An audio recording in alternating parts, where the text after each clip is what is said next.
Hi, guys. It's been 7 weeks yesterday.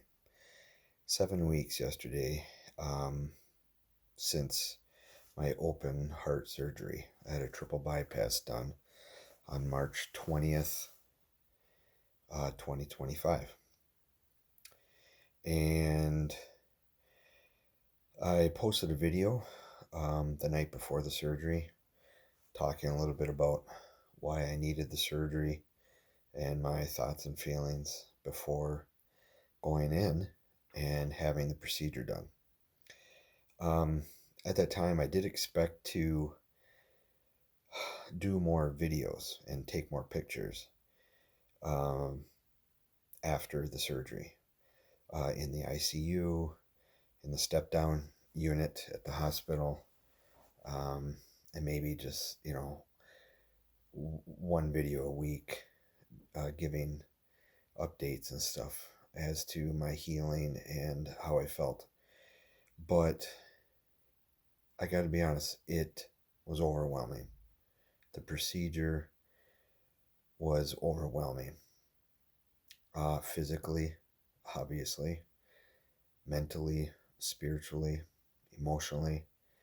And though my experience has been um, much better than I even had anticipated, it it went by quickly um, in hindsight, but I really just wasn't up to giving videos and talking. And I'll share a little bit as to why that was in this video. I'll try to make this concise and short, but I just want to say the reason why I posted these two videos is because leading up to the procedure and doing research um, on my own, just trying to prepare for it and the aftermath of it. One of the places I went to was YouTube, and was very blessed to have found so many videos posted by people who have gone through the procedure. And they all have had their specific reasons as for needing open heart surgery. Some needed valves replaced, some had congenital anomalies or birth defects that were finally making themselves known. Um, and like me, some of them were needing a bypass. For me, it was a triple bypass. And, excuse me, watching those videos, um, there there was a theme through each of them. I don't. It wasn't done on purpose. I just read into it. I noticed this theme, this underlying theme, and it was therapeutic to talk about the situation, their condition and situation, and then having done so, for me, it was calming and it was reassuring and it was educational to have so many different options, so many different videos from different people um, giving advice and sharing their story, because it gave me an opportunity to think about what to expect, right? My surgeons, my doctors were correct in what they told me as far as what's going to happen and what to expect, but not detailed, not nuanced. Um, so to watch videos really helped me prepare mentally and emotionally um, for the procedure. And the night before the procedure, maybe it was a couple nights before. I think it was the night before the procedure. I said a prayer, And I suggest you do it as well if you're going to be going in for open heart surgery. You're going to need to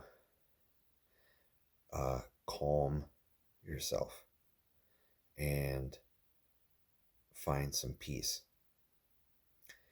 And there's only, there's only one entity that gives the type of peace that you need before going in to be cut open through your chest and have your heart disconnected from the rest of your body and your lungs while they work on it. And the entity is Jesus Christ. I testify that. I bear witness to that. I knew it before this procedure and before all of this. I've grown up a Christian. I absolutely understand who is the giver of this type of peace. That's why I went to him. But you need to do that. Okay, that's a suggestion. After that prayer, I was blessed with the peace that I was looking for, and it didn't come in a way that I just felt relaxed and it was in silence or something like that. It came in the form of a reason, a purpose, a reason for going through with this procedure. And I just want to give you a little update, or a little back story, a little history. I didn't have a heart attack. I didn't have an emergency situation where I needed to go to the hospital and they needed to open me right away. I had months, couple months to prepare for this. And it was a decision that I made consciously and pain-free. So to choose to go in and do this was hard for me to decide to do because I wasn't in immediate danger. I had blockages and my left main is 100% blocked. It's 100% occluded, they call it. And I had two other blockages, not 100%, but they're significant, below the left main. One I think is in the LED and left anterior descending, and another one's further down. But point is, they weren't as serious as the left main being 100% occluded. The only reason why I survived it and did not have a heart attack is because my heart grew a collateral. It grew two collaterals, large, robust, to quote the surgeon, robust collaterals. They actually look like vessels. They're that large. And my heart grew those. And so I wasn't in dire need of a open heart surgery procedure. So that stressed me out a lot. Should I do this? Do I not need to do this? I mean, I am alive. These collaterals are working. I don't have blockages in the collaterals. I had mild angina starting summer of 2024, very sporadically. But anyway, that's in the other video. My point is I was looking for some peace to literally drive myself to to the hospital and check myself in to be cut open. And I did it without pain, right? That's kind of a mind F. Does that make sense? In an emergency situation, fine, do what you got to do, right? Because the pain is unbearable. I got the elephant on the chest. I'm having a heart attack. You need to do something now or I'm dead in 10 minutes. That's a different story. I didn't have that.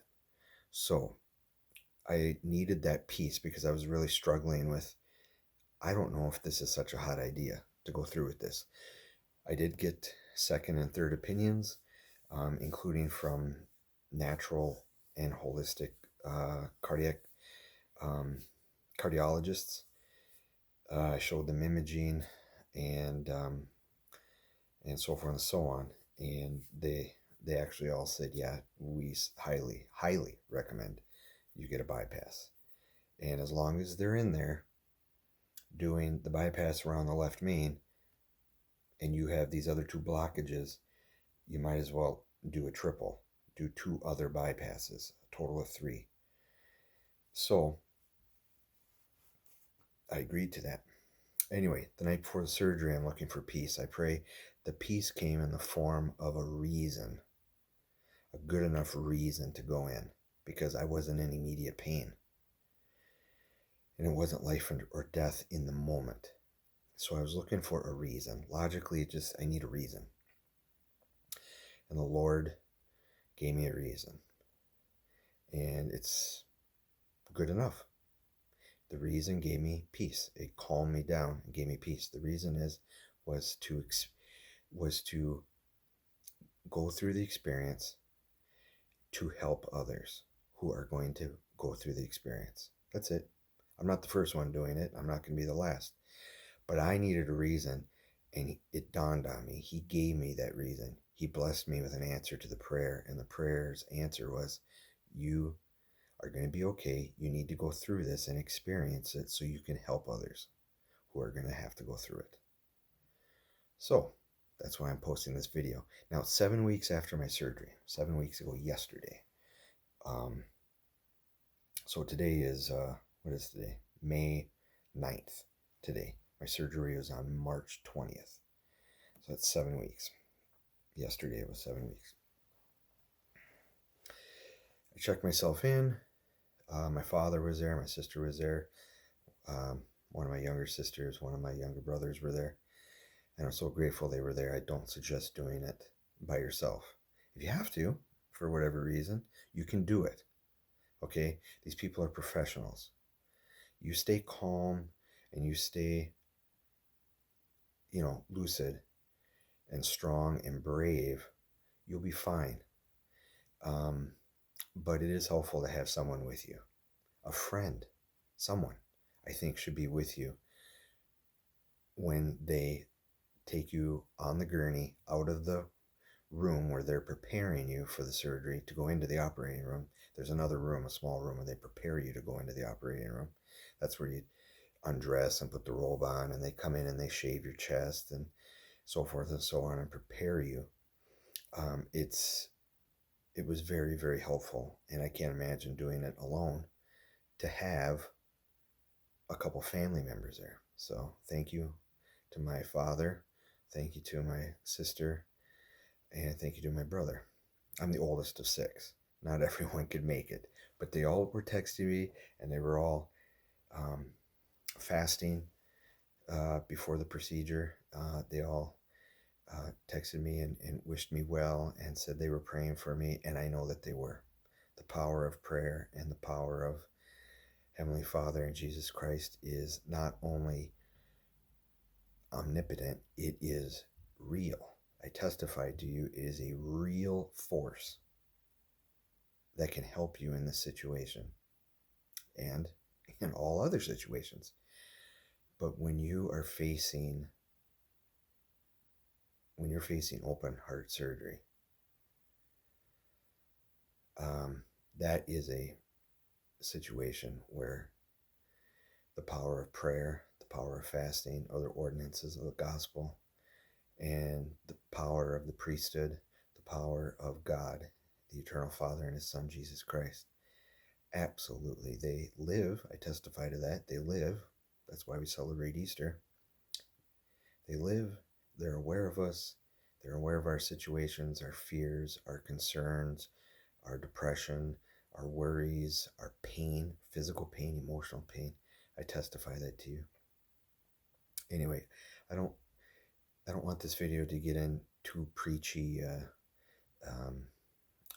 religious vibe, but I have to say that with 100% certainty, it's another testament that they live and prayer works. It absolutely works. It doesn't mean your prayers are always going to be answered. It just means that what you need when you'll need it is available. Okay? If that's peace, if that's comfort, if that's steadfastness, if that's strength, if that's courage, whatever, if it's time, if it's money, whatever it is, it, when you need it, it's available. Okay? Doesn't mean your prayer is going to be answered.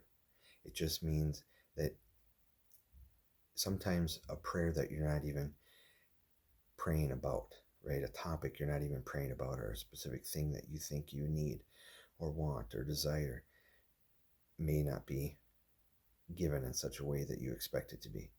But what you do need will be given to you. Okay? So I testify to that. Now, the procedure, look at this scar here. Let's talk about this for a second. This is half the scar.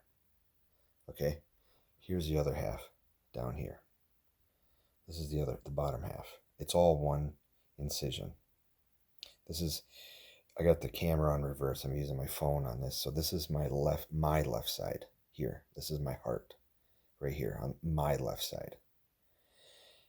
And this incision is one continuous incision all the way down here to the bottom of my sternum. I didn't know it at the time, but I found out at my 30-day post-operation consultation with one of the nurses that actually performed the surgery that they made a decision not to start the incision like they sometimes do and may usually do at the top of the sternum. This is the top of my sternum here. They went down and started here. This is all the more they needed to open. So this is still swollen. After your surgery, this is going to be like a knot, like a Windsor knot under your skin.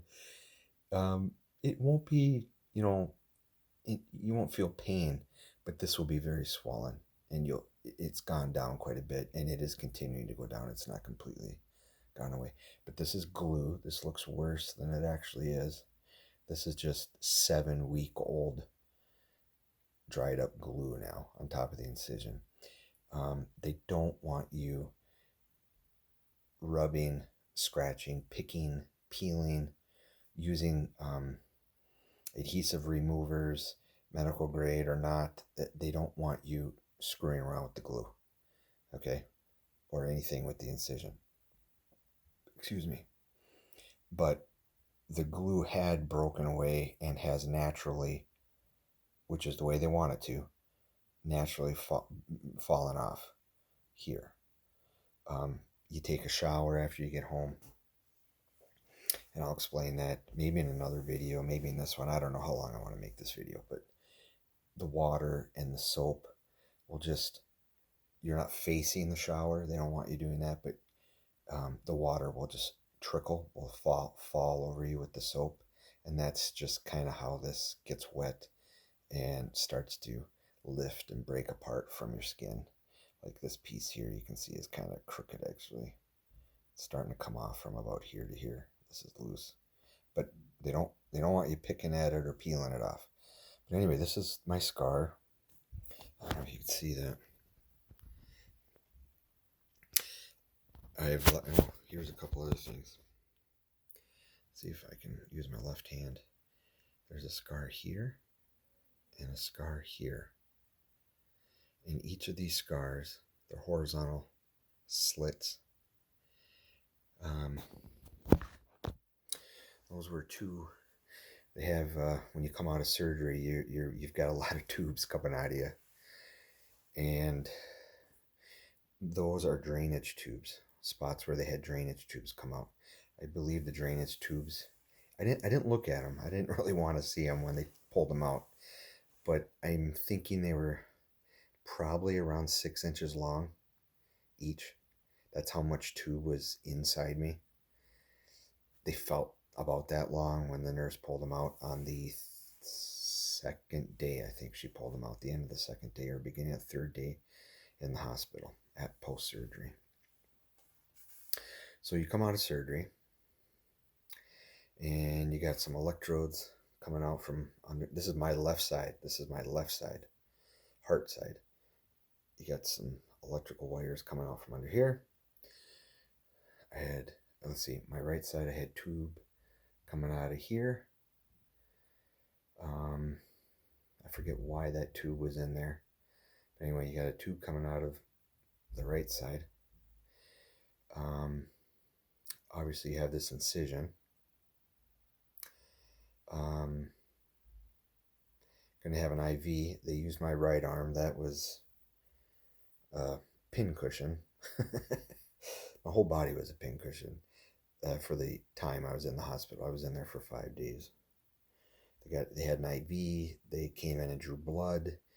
Every hour or two they were drawing blood, and or opposite hour they were injecting me with something. They usually injected me through my abdomen or through the IV. There were different things they were injecting me with. I did not have any complications when I was in the hospital. What was the other thing? Oh, I woke up with a breathing tube coming out of my esophagus. No, not esophagus. Out of my windpipe. Okay, so when you come out of the anesthesia, at least in my case, I was actually I was drowsy, but I was pretty, in my opinion, my memory, I was pretty lucid. And I was aware. I mean, the nurses are talking to me. They're standing me up. I remember they had a nurse on each side of me holding me up, from under my armpits, under my shoulder, my arms. And, I'm communicating with them verbally. Rick, can you stand up? Yes, I can. Okay, we're going to stand you up. Okay, can you hold your head up? And I tried to hold my head up, but my eyes were closed. So they were asking me, can you open your eyes? Open your eyes. I'd open my eyes, and then I immediately closed them again. I was very drowsy. The anesthesia makes you drowsy.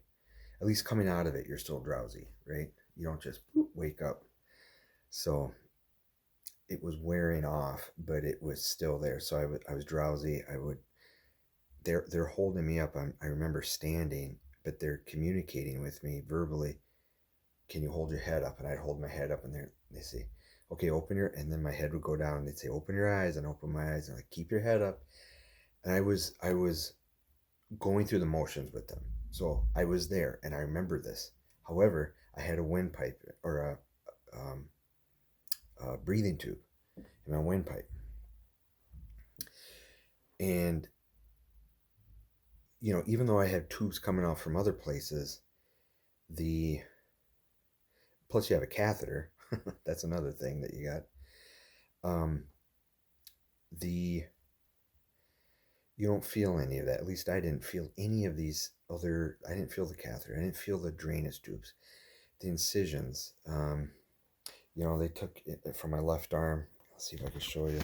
This is my left arm. I know it's backwards in the video, but this is my left forearm. You can still see the incisions. One up by the elbow, one down by the wrist. Okay.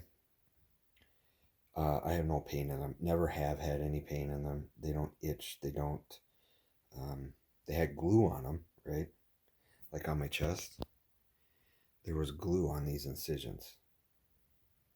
But the incisions on my left arm, where they took the artery out, they took an artery out of my left arm, and they took a vein out of my left thigh. Okay. So I also have an incision just below the groin on on the inside of my left thigh, and another one just below my left knee, above my calf, on the inside. I hope that makes sense. They all had they were all tied up, right, with I think it's that dissolving medical grade stitching, right? And then they glue it, okay, to keep it from opening and getting infected and so forth. So all that looked like this, okay, but short ones, okay, maybe an inch, if that, maybe an inch, each one. Never had any pain with them. They don't itch. The left arm was the first spots where the glue came off. The leg is the second spot where the glue came off, so I don't have glue on the leg either. And they're healing just like they look. Actually, the leg part looks, leg incisions look better than they do on my left forearm, but um, they're healing nicely at 7 weeks. They're healing nicely. This, I don't have any pain. I never had any pain with the incision. Um, it looks worse than it feels. But what is what did and still does give me discomfort, I would call it discomfort, is below this incision is the sternum. You know, the is that the breastbone, I guess. So your ribs, you got 7 ribs. Some people have more, I guess, but you have 7 ribs, right? And they come to about here, the ribs, and then they're connected with cartilage to a bone that's here in the center. Okay, so they cut you, they saw the bone. By the way, they don't leave little. My nurse told me they don't leave like shop vac bone dust. You know, zzz, with a you know medical grade grinder. You know, there'd be dust everywhere, right? Like that's how I imagine this, right? But she said no, it's actually got a little vacuum cleaner on it, and you know, as they're cutting, it's sucking up the little dust of your bone. So they cuts it in half, and then they pry you open. So what's sore is, at least on me, is this your clavicle? I guess you call it. They didn't do anything to this other than this was pried open, I guess. But this is sore. My shoulders have been sore, and this is numb, right? Especially on the left side, because they took to do the left main bypass. They took a mammary artery. We all have one, I guess. It comes off the heart, and it comes over here somewhere, and they disconnect this end of it. Okay, imagine this is your left side. They disconnect it here, and then it's gross to think about, but they described it to me. They gently scrape it off the back side of your breast muscle, your chest muscle, so that they can move it to where they want it on the heart. Since the other end is already, by naturally by birth, connected to the heart and gets a lot of blood, they just unhook the other end of it, scrape it off the back of your chest muscle, and move it to where they want to put it on your heart. Okay, so this, the artery isn't sore. The where the artery was is sore, where they scraped it off the back side of my chest. That's sore. And the sternum is healing. It's held together with 7 wires. I'm guessing one for each spot where the ribs come together. But anyway, so you get seven wires, titanium wires connecting your sternum back together. Okay, so I'm getting off on a tangent. I guess this might be chopped up into more smaller videos, but maybe somebody wants to watch all of it. I don't know. So I spent 2 days in ICU to find out that even though I'm recovering very well, they didn't have another place for me. They didn't have a step down unit or a step down room to put me in. So personally for me, the hospital I went to kept me physically in the same ICU room that I woke up in.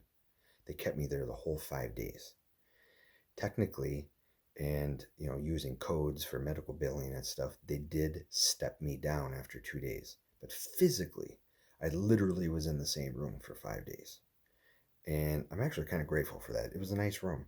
It had room in it, and the ICU nurses were amazing. I'm gonna go back in a month or so when I am feeling up to it and back to work, and I'm gonna go and give thank you cards and say hi to them and stuff because they were absolutely amazing. The breathing tube, they had to wait until they could know for sure that I could breathe on my own, which is kind of a I'm not sure how they decide that. I know the anesthesiologist is in there, I believe, when they're trying to determine whether or not you can breathe on your own. But for me, I was, even though my eyes were closed and I was talking to the nurse, like I was communicating with the nurses, I knew, I knew I could breathe on my own, but I couldn't communicate that very well because I had a breathing tube down my throat, so I couldn't talk. And maybe I'll share that experience another time. It was brief, relatively speaking, to this whole experience, but I did struggle with the first nurse that was there. Her and I were not getting along very well, and I couldn't communicate that because I couldn't speak. I couldn't speak because I had a breathing tube down my throat. And so they're trying to make sure I can breathe, and I'm trying to explain to them I can't breathe because I have a breathing tube down my throat. So the machine breathes for you. You have to relax. Just talking about it brings back the bad memory and the stressfulness, but I can't breathe with the tube down my throat. So I have to not breathe because the machine is breathing for me. It's inhaling and exhaling my lungs. So don't fight it. If I may give some advice, if you wake up in that situation, I don't know how long it might take. 2 minutes, 5 minutes, an hour, I don't know what it's going to be for you. For me, it felt like 30 minutes or so where I was awake and conscious enough to breathe on my own, but they wouldn't take the tube out for whatever reason. I'm guessing they didn't think I was able to breathe on my own yet. That was very, not scary. I wouldn't say scary because, again, I watch videos. And I watched a couple of videos of people who woke up and had a similar situation. So I was conscious and aware enough, even though I may have been drowsy. I was alert enough that I was able to try to keep myself as calm as I can be, with that nurse who just was not, we weren't meshing. This is the very first nurse. I never saw her again because I specifically, once I took the breathing tube out and I calmed down and I was able to literally communicate with the next shift, the next nurse that came in. I told her what had happened. I just said, I don't want to ever see her again. If it's possible, I'd like to be with someone else during the rest of my stay. And they were very accommodating and okay with that. So I never saw that nurse again. The same nurse that when I first was coming out of anesthesia. We just, I'll explain that some other time in a different video if I feel like it, but she was rude. She was impatient, argumentative, and it's hard to have someone be rude, impatient, and argumentative with you when you can't communicate with them. You physically can't talk to them. So I tried writing my concerns and complaints down, and she was impatient. She was rude. It was very frustrating. Long story short, they took the breathing tube out. I don't know how long it was in while I was coming out of anesthesia. I don't know how long it was in from the very first knowing it was in and I'm awake now to when they finally pulled it out. I'm guessing around 30 minutes, maybe an hour. But I was conscious enough and aware enough and had self-awareness enough that I just surrendered to the situation. And if you're in that situation, just surrender to it. It won't be in for very long. The machine is not going to let you die. You're not suffocating. But when you feel like you can breathe on your own and this thing won't let you, because to breathe on your own is fighting the machine. And it doesn't work. It doesn't work at all. What I mean is the machine works, but you fighting it is not going to help your situation. That's what I mean by it's not going to work. It's not helping your situation.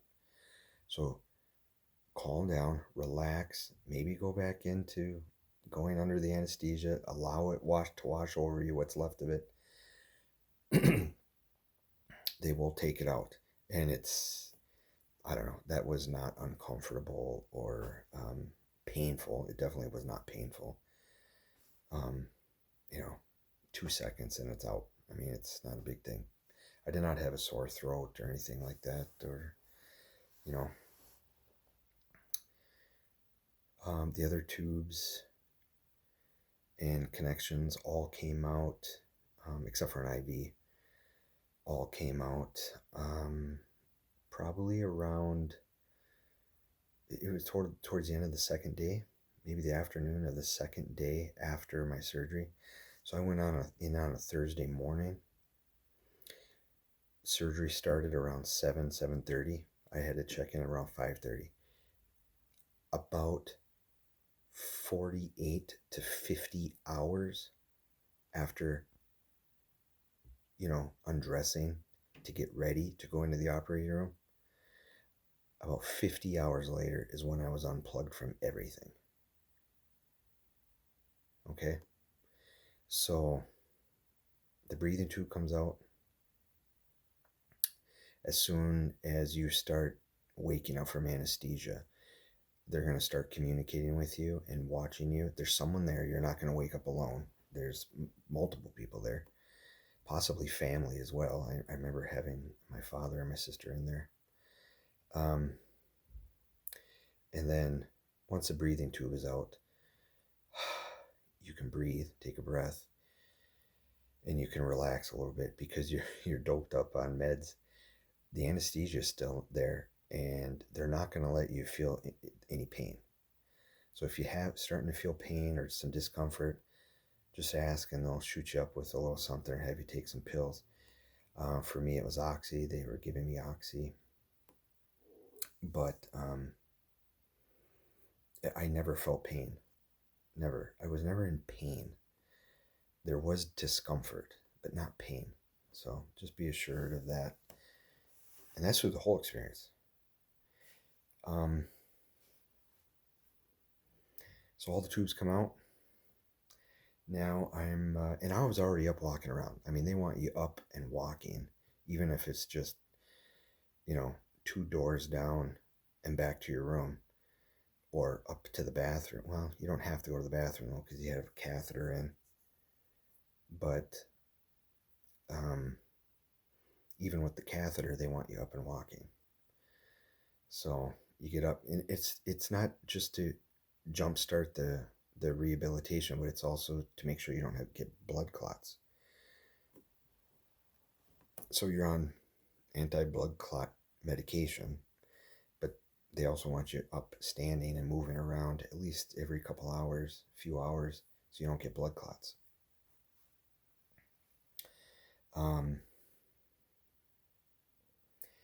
Maybe I'll go into that in more detail in another video as well, but the rest of the nurses, the rest of the experience in the hospital was, I don't want to say pleasant, but pleasantly not as bad as I thought it was going to be. Surprisingly, not as bad.